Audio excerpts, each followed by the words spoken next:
Hi, எல்லாம் எப்படி இருக்கிறீங்க? இது வரைக்கும் ஆதித்த சரிதத்துல யார்கிட்டயும் சொல்லாம ரகசியமா வச்சிருந்த நந்தினியோடைய கடந்த காலத்தை பத்தின உண்மைகளை மந்தாகினி தேவி பராந்தக தேவி கிட்ட சொல்றாங்க. இதனால தன்னுடைய மகனுக்கு என்ன பண்ண போறோம், தன்னுடைய மகனுடைய எதிர்காலத்தை எப்படி கரை சேர்க்க போறோம்ன்ற குழப்பம் பராந்தக தேவிக்கு ஏற்படுது. அதே சமயத்துல ஆதித்த கரிகாலர் எதை பத்தியுமே கவலைப்படாம எப்படியாவது நந்தினிய கல்யாணம் பண்ணிக்கணும்ன்ற ஆர்வத்திலேயே இருந்தாரு. இது வரைக்கும் நாம பார்த்தோம். இதுக்கப்புறமா என்ன நடந்ததுன்னு சொல்லிட்டு பாப்போமா? அடுத்த 2 நாட்கள் பராந்தக தேவி யார் கூடயுமே பேசல. ஏன், அவங்க தன்னுடைய அறைய விட்டே வெளியில வரல. சதுர்வேதி மங்கலத்துல நடந்த அந்த சம்பவத்துக்கு அப்புறமா நந்தினிய தேடியுமே அவங்க போகல. தனிமையிலேயே அந்த 2 நாட்கள் கரிகாலரை கூட நான் பார்க்க மாட்டேன்னு சொல்லி தன்னுடைய அறையை விட்டே வெளியில வராம பராந்தக தேவி உள்ளவே இருந்தாங்க. அப்படி இருக்கிற சமயத்துலதான் இந்த எல்லா பிரச்சனைகளும் தீர்க்கணும்னா ஒரே ஒருத்தராலதான் முடியும்னு சொல்லிட்டு ஒரு முடிவுக்கு வராங்க பராந்தக தேவி.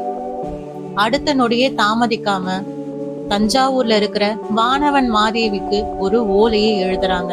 அந்த ஓலையில முழுமையா எதையுமே குறிப்பிடாம உடனடியா நீங்க காஞ்சிபுரத்துக்கு வந்தே ஆகணும், உங்களால மட்டும்தான் ஏற்பட்டிருக்கிற இந்த இன்னலான சூழ்நிலைய தடுக்க முடியும்னு சொல்லி ஒரு ஓலையை எழுதி அத ஆழ்வார்க்கடியான் நம்பிக்கிட்ட கொடுத்து உடனடியா நீ தஞ்சையை நோக்கி போ, இத வானவன் மாதேவி கிட்ட நீ கொடுக்கணும். ஆனா நீ கொடுக்கிற இந்த விஷயம் அரசருக்கு எக்காரணம் கொண்டும் தெரியவே கூடாதுன்னு சொல்லிட்டு உத்தரவு போட்டு அந்த ஓலைய ஆழ்வார்க்கடியான் நம்பிக்கிட்ட கொடுத்து கரிகாலருக்கும் சரி வந்தியத்தேவனுக்குமே சரி தெரியாம ஆழ்வார்க்கடியான் நம்பிய தஞ்சாவூருக்கு அனுப்பி வைக்கிறாங்க பராந்தக தேவி.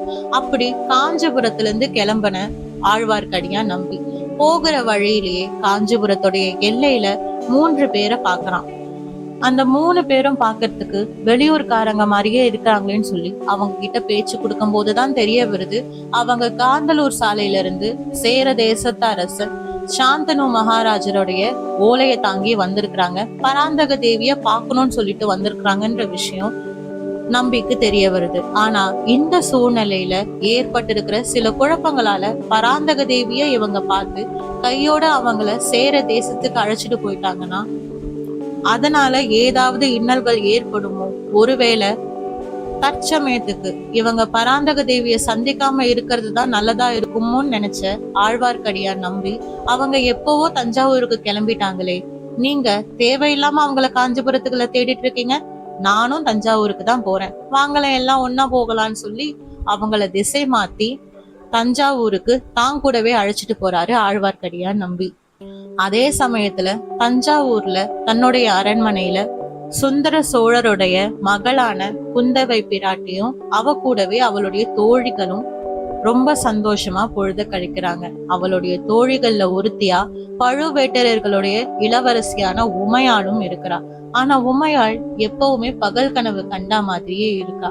இத கவனிச்ச குந்தவை தேவி, எதுக்காக நீ உன்னையே மறந்த நிலைமையில எப்பவும் இருக்கிற, உனக்கு என்னதான் பிரச்சனைன்னு சொல்லிட்டு கேட்கும்போது எப்பவுமே குந்தவை பிராட்டிக்கு சாதகமாவும் அவங்க முன்னாடி குரல் தாழ்த்தியும் பேசுற அந்த உண்மையாள் இந்த முறை கொஞ்சம் கர்வத்தோடையும் கொஞ்சம் ஆளுமையோடையும் பேச ஆரம்பிக்கிறாங்க.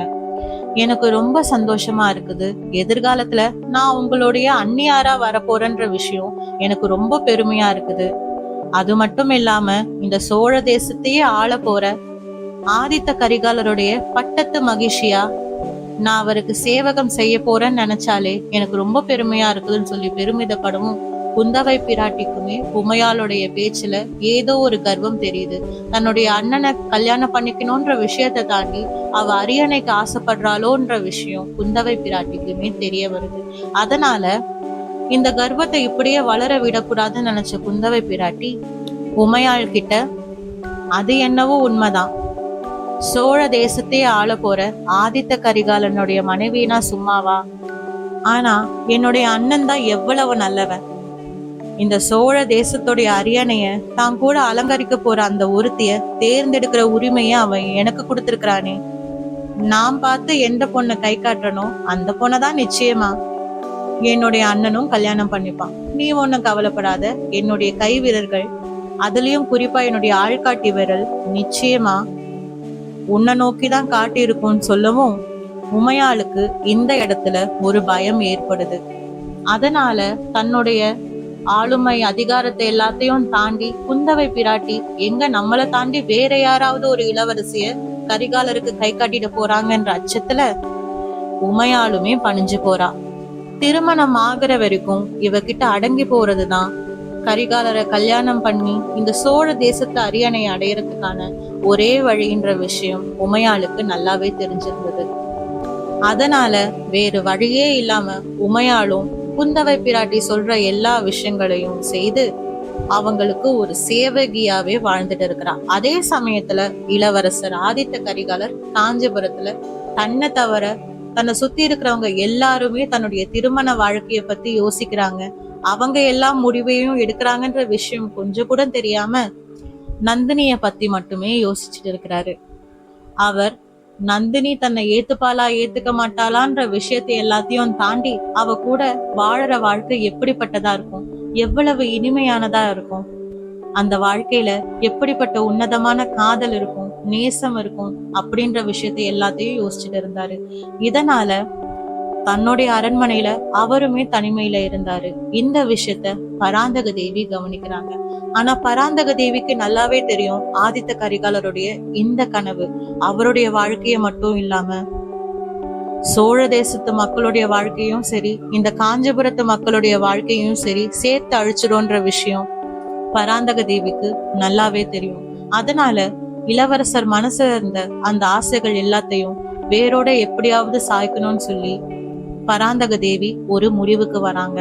அதனால தனிமையில இருந்த கரிகாலர் கிட்ட, நீ காஞ்சிபுரத்து மக்களை போய் பார்க்கலையா? அங்க இருக்கிறவங்க யாருக்குமே நீதான் தங்களுடைய அரசன்ற விஷயமே தெரிய வரல. உன்னை 10 ஒரு சாதாரண ஒரு வீரனாதான் இந்த காஞ்சிபுரத்து மக்கள் பாக்குறாங்க. நீ எதுக்காக உன்னை இன்னும் அவங்களுடைய அரசன் சொல்லிட்டு அறிவிக்கல? எதுக்காக நீ மக்களை போய் சந்திக்க மறுக்கிறன்னு சொல்லிட்டு சொல்லும் போது பராந்தக தேவி ஒரு உள்நோக்கத்தோட தான் இந்த கேள்வியை கேட்கிறாங்கன்ற விஷயத்தையே தெரியாம ஆதித்த கரிகாலர் எல்லாமே நந்தினிக்காக தான். நந்தினி கிட்ட இது நாள் வரைக்கும் நான் சோழ தேசத்து இளவரசனும் இல்ல இந்த காஞ்சிபுரத்தை ஆளுற அரசன்ற விஷயத்தையும் நான் சொல்லல. அப்படி இருக்கும்போது இந்த விஷயம் அவளுக்கு தனிப்பட்ட முறையில தெரிய வரத்துக்கு முன்னாடி பொதுவா தெரிய வந்துச்சு அப்படின்னா நிச்சயமா அவ என்னை ஏத்துக்கவே மாட்டாளேன்னு சொல்லிட்டு சொல்லும் போது பராந்தக தேவிக்கு தெரியும் ஆதித்த கரிகாலர் கண்டிப்பா நந்தினிய கல்யாணம் பண்ணிக்கிறதுக்கான வாய்ப்புகளே கிடையாதுன்னு சொல்லி. அதனால தன்னுடைய மனசுல வளர்ந்துட்டு இருக்கிற இந்த விஷயத்த பராந்தக தேவி எப்படியாவது அழிக்கணும்னு சொல்லிட்டு ஆதித்த கரிகாலரை ரொம்ப கடுமையா பேசிடுறாங்க. கேவலம் ஒரு பொண்ணு மேல இருக்கிற அந்த காதலும் அந்த அன்பும் நீ ஒரு நாட்டோடைய அரசன்ற விஷயத்தையே உன்னை மறக்க வைக்குது அப்படின்னா நீ எல்லாம் ஒரு அரசனா வாழ்றதுக்கான தகுதி உனக்கு இருக்குதா? நீ ஒரு அரசனா உன்னுடைய கடமையில இருந்து தவறியோன்னு சொல்லிட்டு எனக்கு தோணுதுன்னு சொல்லி ரொம்ப கடுமையா ஆதித்த கரிகாலரை பேசிடுறாங்க. இது வந்தியத்தேவனுமே கேட்கிறான். ஆனா 1000 தான் அவர் இளவரசனா இருந்தாலும் வந்தியத்தேவனுடைய மனசுல அவர் ஒரு நண்பன்ற ஸ்தானத்துல இருக்கிறதுனால வந்தியத்தேவன் ஆதித்த கரிகாலருக்காக பரிஞ்சு பேச வரான். ஆனா ஆதித்த கரிகாலர் தன்னுடைய தாயார் இந்த அளவுக்கு தன்னை கடுமையா பேசிட்டாங்களேன்ற ஒரு விஷயத்துலதான் கவனமா இருக்காரு. அவரால எந்த ஒரு விஷயத்தையும் எதிர்த்து பேச முடியல. அதனால மௌனமா அந்த இடத்த விட்டு அவர் கிளம்பி போயிடுறாரு. அவருடைய மனசுல கோபத்துடைய தணல் எரிஞ்சுகிட்டு இருக்குது. சின்ன வயசுல இருந்தே கரிகாலருக்கு இந்த இளவரசன்ற பட்டம் எந்த அளவுக்கு ஒரு துர்பாகியத்தை சேர்த்திருக்குன்ற விஷயத்த அவர் யோசிச்சுட்டே போறாரு. யாராவது கரிகாலர் கூட பழகணும்னு சொல்லிட்டு விருப்பப்பட்டாங்கன்னா அதுக்கான முக்கியமான காரணம் அவர் சோழ தேசத்து இளவரசர் அப்படின்றதுதான். அதையும் தாண்டி உண்மையான உணர்வுகளோட ஒரு நண்பன்ற ஸ்தானத்துல யாருமே இது வரைக்கும் அவருக்கு நண்பனா கிடைச்சது கிடையாது. அது மட்டும் இல்லாம அந்த விஷயம் அவரை சின்ன வயசுல இருந்தே தனிமையிலேயே வளர வச்சுது. இப்போ முதல் முறையா நம்ம ஆசைப்பட்ட நம்மளுடைய காதல் கூட நமக்கு கைகூடி வரலையே, அதுக்கு எதிரா தன்னை வளர்த்தவங்களே இப்படி வந்து நிக்கிறாங்களேன்னு சொல்லிட்டு எழுந்த அந்த கோபத்தை இளவரசரால தாங்கிக்கவே முடியல. அதனால கோபத்தோடவே தன்னுடைய குதிரையை எடுத்துக்கிட்டு நந்தினிய முதலா அவர் சந்திச்ச அந்த மகேந்திர தடாகத்துக்கு கிளம்பி போறாரு. அதே சமயத்துல வந்தியத்தேவன் பராந்தக தேவி கிட்ட, நீங்க இப்படி பேசுற விஷயங்கள் எதுவுமே சரியில்லை. 1000 தான் அவர் அரசராவே இருந்தாலும் அவருக்கு திருமண வயது வந்துருச்சுன்ற விஷயம் உங்களுக்கு தெரியுமா தெரியாதா? இந்த வாலிப வயசுல இந்த உணர்வுகள் ஏற்படுறதுல எந்த தவறும் இல்லைன்னு சொல்லிட்டு எனக்கு தோணுது. நீங்க அரசிதான், நான் இல்லைன்னு சொல்லல. அதுக்காக ஆதித்த கரிகாலருடைய வாழ்க்கையில எல்லா முடிவுகளையும் நீங்க எடுக்கிறதுல எந்த ஒரு அவசியமும் கிடையாது. 1000 தான் இருந்தாலும் நீங்க அவங்கள பெத்தவங்க கிடையாதுன்னு சொல்லி வந்தியத்தேவனுமே பராந்தக தேவி கிட்ட பேசிட்டு அங்கிருந்து கிளம்பி போயிடுறான்.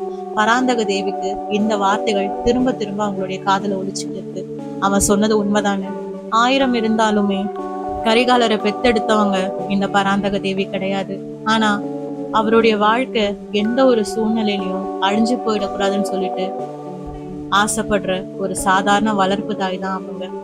இதனால மனசொடைஞ்சு போயிடுறாங்க பராந்தக தேவி.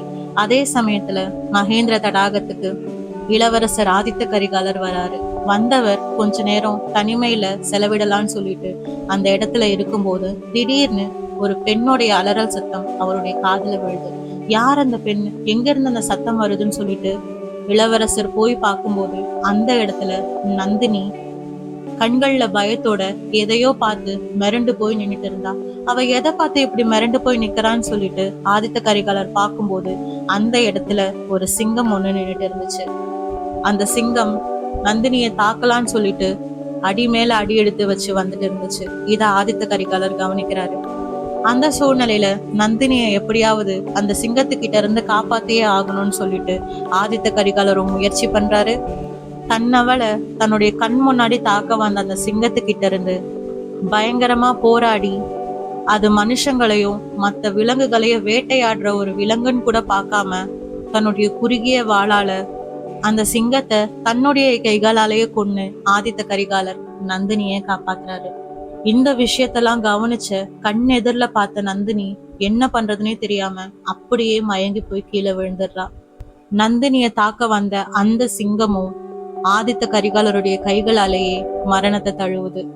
ஆதித்த கரிகாலருடைய கைகள், முகம், உடம்புன்னு சொல்லிட்டு எல்லா இடத்துலயும் அந்த சிங்கத்துடைய ரத்தம் தெரிக்குது.